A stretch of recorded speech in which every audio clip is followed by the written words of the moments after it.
सो hey guys, आप सभी का एक बार फिर से स्वागत है हमारे यूट्यूब चैनल अंकुर अपडेट्स में। तो गाइज, आप लोग को पता होगा ही कि अगर आपको कोई भी एग्ज़ाम क्रैक करना है, मतलब किसी भी एग्ज़ाम को पास करना है, तो आपको उस एग्ज़ाम से रिलेटेड जो भी प्रीवियस ईयर क्वेश्चन पेपर होते हैं उन पेपरों को सॉल्व करना ज़रूरी है। तो गाइज, इसी को ध्यान में रखते हुए मैं लेके आया हूँ हिंदी का प्रैक्टिस सेट, जिसको प्रीवियस ईयर पेपर से लिया गया है। तो आप लोग इस प्रैक्टिस सेट को सॉल्व करिए। और इस सेट की खासियत ये है कि ये चैप्टर वाइज दिया हुआ है। चैप्टर वाइज का मतलब ओवरऑल ये है कि एक चैप्टर से अभी तक यूपीएसआई या यूपी कांस्टेबल से जितने भी प्रश्न पूछे गए हैं उन सभी प्रश्नों को आप एक जगह पे देख सकते हैं। तो दोस्तों, ये हिंदी का दूसरा वीडियो है। इसके पहले मैंने एक चैप्टर को कवर कर दिया है, आप लोग प्लेलिस्ट में जाके वो वीडियो देख सकते हैं।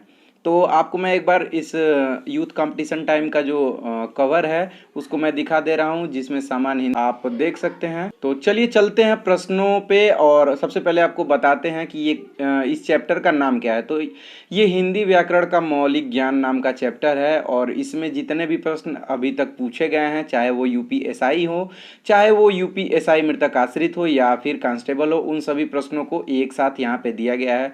आपके पास एक बड़ा अच्छा अवसर है कि सभी प्रश्नों को एक साथ आप सॉल्व कर सकते हैं। जैसे आपको हिंदी व्याकरण का मौलिक ज्ञान का अगर टोटल नॉलेज है, आपने इस चैप्टर को कवर कर लिया है, तो आप यहाँ से एक टाइप के प्रश्नों को सॉल्व कर सकते हैं। तो चलिए चलते हैं पहले प्रश्न की तरफ। भाषा की मूल इकाई क्या है? तो भाषा की मूल इकाई आपको बहुत अच्छे से पता होगा कि ध्वनि होती है, और अगर आपको नहीं पता है तो आप थोड़ा सा जाके इस चैप्टर को और अच्छे से पढ़ लीजिएगा। देखते हैं दूसरे प्रश्न को।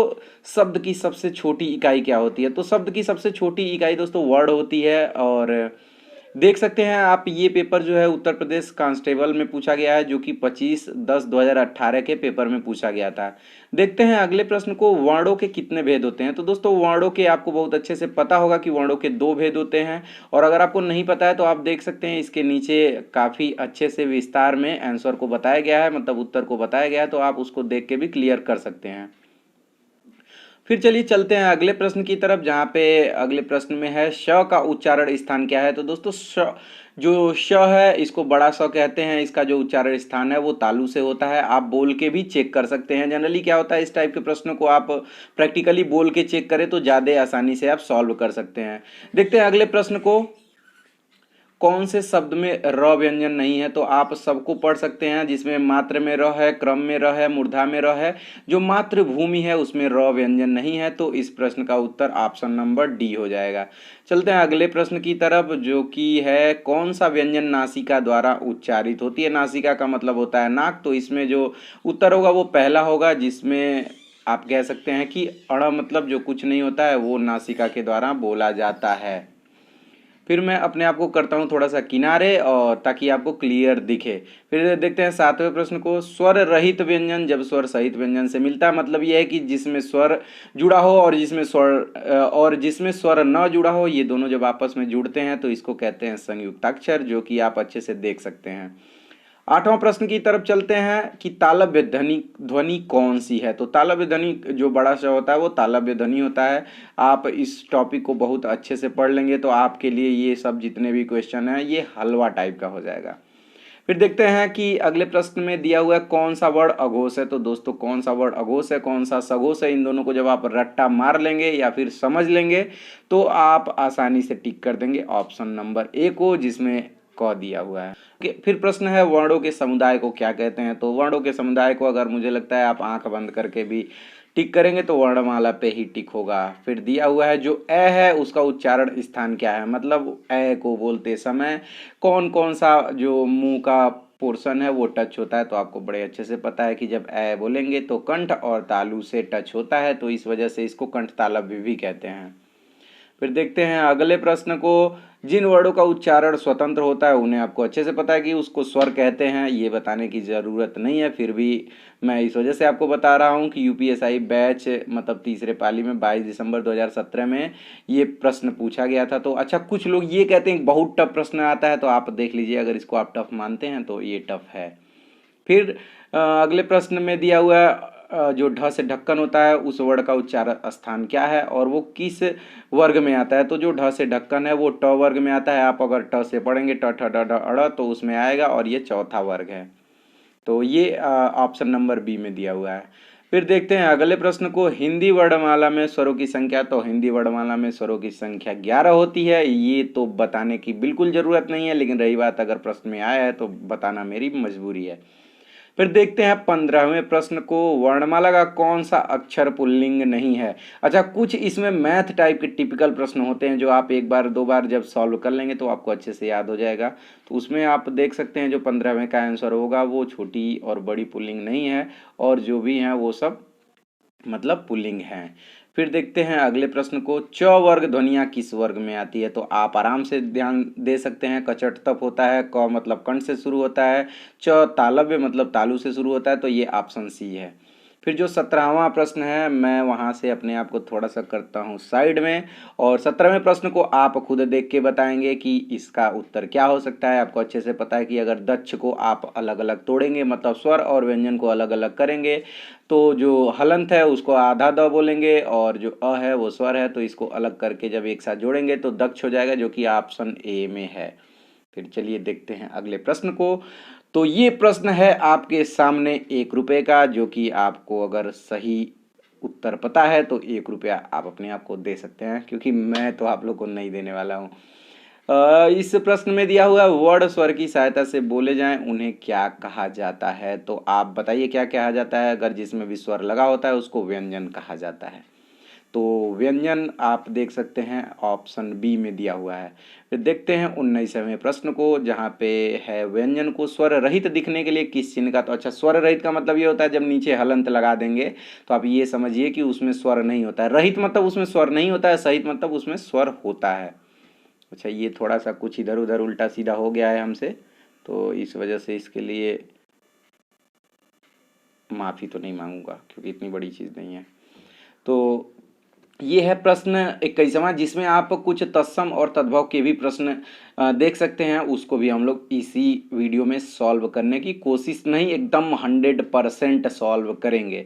तो चलिए बताइए इसमें से तद्भव कौन सा है। तो तद्भव आप देख सकते हैं कपूर तद्भव दिख रहा है, जो कि ऑप्शन ए में है। और तत्सम तद्भव का एक ट्रिक जो है वो आप अगर पढ़ लेंगे, मतलब जो कौन सा अक्षर आने पे कौन सा चीज़ हो सकता है, मतलब तत्सम होगा या तद्भव होगा, तो बड़े आसानी से आप इन सब टाइप के प्रश्न जो हैं उसका आंसर आप आंख बंद करके भी पा सकते हैं। देखते हैं अगले प्रश्न को, इसमें भी यही पूछ रहा है कि तद्भव क्या है। तो दोस्तों तद्भव आप बता सकते हैं, देख के ही लग रहा है कि जो अचरज है वो काफ़ी थोड़ा मतलब संस्कृत से दूर दूर तक इसका नाता नहीं दिख रहा है, इस वजह से अचरज जो है वो तद्भव है। फिर देखते हैं अगले प्रश्न को, जिसमें निम्नलिखित शब्दों में से तद्भव शब्द को पहचानना है। तो आप बताइए इसमें से तद्भव कौन है। तो पाषाण, कंगड़ और पक्ष जो है वो तत्सम है, और प्यासा जो है वो तद्भव में आता है। तो प्यासा को अगर तत्सम रूप देखे तो वो पिपासु होता है, जो कि आपको नीचे पूरा बड़े डब्बे में दिख रहा होगा। तो अगर आपको डिटेल में आंसर चाहिए तो आप उसको देख सकते हैं। देखते हैं अगले प्रश्न को, संस्कृत भाषा से हिंदी में बिना परिवर्तन के तत्सम ही लाए जाते हैं। तो आप इसका उत्तर आंख बंद करके भी मारेंगे, लेकिन थोड़ा सा आंख खोल के भी मारिएगा, क्योंकि गलत टिक ना हो जाए। फिर देखते हैं अगले प्रश्न को। तो इस प्रश्न में भी आपको बताने हैं कि तद्भव शब्द कौन सा है। तो आप बड़े अच्छे से पढ़ सकते हैं कि जो माथा है वो तद्भव है, तो ऑप्शन नंबर डी सही है। अगले प्रश्न में आपको बताने हैं कि तद्भव शब्द किस चीज़ों से बने होते हैं। तो हिंदी के मूल शब्दों से तद्भव बने होते हैं, विदेशी से बने होते हैं, उर्दू से बने होते हैं, या संस्कृत शब्दों से बने होते हैं। तो आप देख सकते हैं इसमें जो आंसर दिया हुआ है वो संस्कृत शब्दों में कुछ बदलाव से बने होते हैं। मतलब आप समझ सकते हैं कि जो संस्कृत शब्द होते हैं उसमें थोड़ा सा कन्वर्जन करके, मतलब उसको थोड़ा सा तोड़ मरोड़ के तद्भव शब्दों को बनाया जाता है। तो इसका जो उत्तर है वो ऑप्शन डी है। फिर देखते हैं अगले प्रश्न को, जो कि प्रश्न संख्या 27वां है, कि एक शब्द दिए गए शब्द का सही तद्भव रूप, मतलब जो ग्राम है उसका सही तद्भव रूप क्या है। तो आप इसमें देख सकते हैं ग्राम को गांव ही कहा जाता है, तो ऑप्शन बी जो है वो सही उत्तर होगा। फिर देखते हैं अगले प्रश्न को। तो आपको 28वें प्रश्न में बताना है कि तत्सम शब्द पहचानिए। अच्छा, आपको अगर प्रश्नों का उत्तर पता है तो आप जाके कमेंट में ये जरूर बताइएगा कि कौन से प्रश्न का उत्तर कौन सा है, वो भी बिना देखे। तो तत्सम आपको बताना है, निद्रा, कान, मोर और बंदर में कौन सा तत्सम है। तो इसमें आपको तत्सम देख के लग ही रहा होगा कि निद्रा पढ़ के ही लग रहा है कि ये थोड़ा सा संस्कृत टाइप का वर्ड है, तो ये हो जाएगा तत्सम। फिर देखते हैं 29वें प्रश्न को कि मक्षिका का सही तद्भव रूप है। तो मक्षिका का सही तद्भव रूप आप देख के ही समझ गए होंगे कि मक्खी होता है। फिर देखते हैं अगले प्रश्न को, जो कि प्रश्न संख्या है 30वां, चतुष्पदी का तद्भव। तो चतुष्पदी का तद्भव चौपाई होता है। अगर आप पढ़े होंगे तो आपको याद भी होगा, अगर नहीं पढ़े होंगे तो आगे से आपको याद हो ही गया होगा। जालक का तद्भव रूप है। तो जालक मतलब होता है झरोखा, जो कि ऑप्शन ए में दिया हुआ है, तो ऑप्शन ए सही हो जाएगा। फिर देखते हैं अगले प्रश्न को, इनमें से कौन सा तत्सम शब्द नहीं है। तो श्रृंगार जो है वो तद्भव देख के ही लग गया है, तो आप उसको आंख बंद करके भी टिक कर सकते हैं। फिर देखते हैं 33वें प्रश्न को, संस्कृत भाषा के शब्द जिनका हिंदी भाषा में प्रयोग करने पर रूप परिवर्तित नहीं होता है वो शब्द कौन से होते हैं। मतलब ज्यों के त्यों अगर लिखे जाते हैं तो तत्सम कहलाते हैं। तो इसमें हो जाएगा इसमें हो जाएगा ऑप्शन नंबर ए सही। फिर देखते हैं 34वें प्रश्न को, तो इसमें आपको बताना है कि तत्सम तद्भव का सही जोड़ा कौन सा नहीं है। तो आपको पता है कि अच्छा, इस टाइप के प्रश्न को पढ़ते समय आपको काफ़ी केयरफुली मतलब काफ़ी अच्छे से ध्यान देना पड़ता है कि तत्सम और तद्भव पहले लिखा है या फिर तद्भव और तत्सम लिखा है, क्योंकि थोड़ा सा डिफरेंस होने पे आपका आंसर गलत हो जाता है। तो इसमें आप देख सकते हैं दधि तत्सम है और दही तद्भव है। ऐसे करके जब आप देखेंगे ऑप्शन सी को तो ये थोड़ा गलत लग रहा है, तो ये ऑप्शन फिलहाल के लिए सही हो जाएगा। फिर अगले प्रश्न में दिया हुआ है धूरी का मानक शब्द क्या है। तो धूरी का मतलब होता है धूल, जो कि ऑप्शन डी है। फिर देखते हैं 36वें प्रश्न को, और उसके लिए मैं अपने आप को थोड़ा सा उठा के करता हूँ इधर, तो आप पढ़ भी सकते हैं। दिए गए विकल्पों में से तत्सम शब्द ज्येष्ठ का तद्भव क्या होगा। तो ज्येष्ठ का मतलब बड़ा होता है। तो दोस्तों उम्मीद है कि आप लोगों को वीडियो काफ़ी अच्छा लगा होगा, और कमेंट करके आप ज़रूर बताइएगा कि आपको कैसा लगा ये वीडियो। और आगे भी आपको अगर प्रीवियस ईयर के पेपर करने हैं, चाहे वो मैथ के हों, रीजनिंग के हों, जीके के हों, मूल विधि एवं संविधान के हों या फिर हिंदी के हों, तो उसके लिए आपको बहुत छोटा सा काम करना है, जाना है चैनल पे और चैनल को सब्सक्राइब करके बेल आइकन प्रेस कर देना है, ताकि जो ही वीडियो पड़े तो वो तुरंत आप पे नोटिफिकेशन आ जाए। तो दोस्तों अगर आपको यूपीएसआई बनना है और अपने दोनों कंधों पे डबल स्टार लगा के जलवा बिखेरना है, तो आपको प्रीवियस ईयर पेपर को सॉल्व करना ही पड़ेगा। तो आप भी इस चैनल से जुड़िए और कुछ ऐसे ही इंटरेस्टिंग टाइप की पढ़ाई आगे भी कंटिन्यू रखेंगे। तो इस वजह से दोस्तों आपको चैनल को सब्सक्राइब करना ही पड़ेगा। तो दोस्तों चलिए मिलते हैं नेक्स्ट वीडियो में, तब तक के लिए जय हिंद, वंदे मातरम।